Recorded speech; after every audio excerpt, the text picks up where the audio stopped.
ქუთაისში ტექნოლოგიური ჰაბის მოწყობის სამუშაოები მიმდინარეობს, როგორც ეკონომიკისა და მდგრადი განვითარების მინისტრმა მარიამ ქრივიშვილმა განმარტა, ტექნოლოგიური ჰაბის პროექტზე მუშაობა ინტენსიურად მიმდინარეობს, როგორც შენობის შიდა სივრცეში, ისე გარე პერიმეტრზე. მისივე თქმით, ინფრასტრუქტურული სამუშაოების დიდი ნაწილი უკვე დასრულებულია ან დასკვნით ფაზაშია. როგორც ეკონომიკის მინისტრმა აღნიშნა, პროექტის მიმდინარეობის პროცესი და შესრულებული სამუშაოები უკვე იძლევა იმის თქმის საშუალებას, რომ ქუთაისის ტექნოლოგიური ჰაბი არა მხოლოდ საქართველოს, არამედ რეგიონული მასშტაბის და მნიშვნელობის მულტიფუნქციური სივრცე იქნება. ქუთაისში პარლამენტის ყოფილ შენობას ხელისუფლებამ საბოლოო დანიშნულება 6 წლის შემდეგ უპოვა. 2024 წლის 12 ოქტომბერს არჩევნებამდე 2 კვირით ადრე ყოფილ საკანონმდებლო ორგანოში, რომელიც 2018 წლიდან მიტოვებული იყო, ტექნოლოგიური ჰაბის კონცეფციის პრეზენტაცია გაიმართა, რომელიც პრემიერ-მინისტრმა ირაკლი კობახიძემ, ეკონომიკის მინისტრთან და ჯიტას თავმჯდომარე ავთანდილ კასრაძესთან ერთად წარადგინა. პროექტზე საქართველოს ინოვაციებისა და ტექნოლოგიების სააგენტო ჯიტა მუშაობს.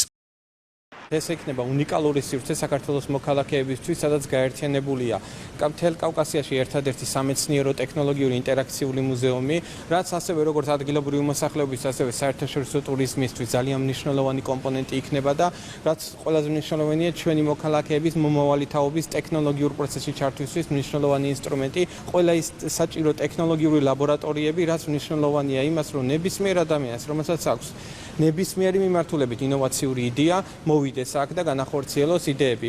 მოგეხსენებათ, ინფრასტრუქტურის სამუშაოები პრემიერმა თავად იხილა, ძალიან აქტიურად მიმდინარეობს, გარე სივრცეების რემონტი უკვე სრულდება. მოვინახულეთ ქუთაისის ყოფილი პარლამენტის შენობა, რომელიც უნდა ჩამოყალიბდეს როგორც ტექნოლოგიური ჰაბი და იქაც დავათვალიერეთ მიმდინარე სამუშაოები, რომელიც ასევე ვადებში ხორციელდება და ასევე გვინდა რომ ყოფილი პარლამენტის შენობის გარშემო განვითარდეს არსებული სივრცე სხვადასხვა კუთხით, მათ შორის ჩვენ დაანონსებული ქონდა ჯერ კიდევ შარშან, რომ აშენდება ახალი სპორტის სასახლე ქუთაისში და აქტიურად მიმდინარეობს სამუშაოები ამ მიმართულებით, მომავალ წელს დაიწყება უშუალოდ სამშენებლო სამუშაოები და განსაზღვრულ ვადებში ქუთაისი მიიღებს ახალ სპორტის სასახლეს. 6 წელზე მეტი გავიდა მას შემდეგ, რაც საკანონმდებლო ინსტიტუტი ქუთაისიდან თბილისში გადაიტანეს.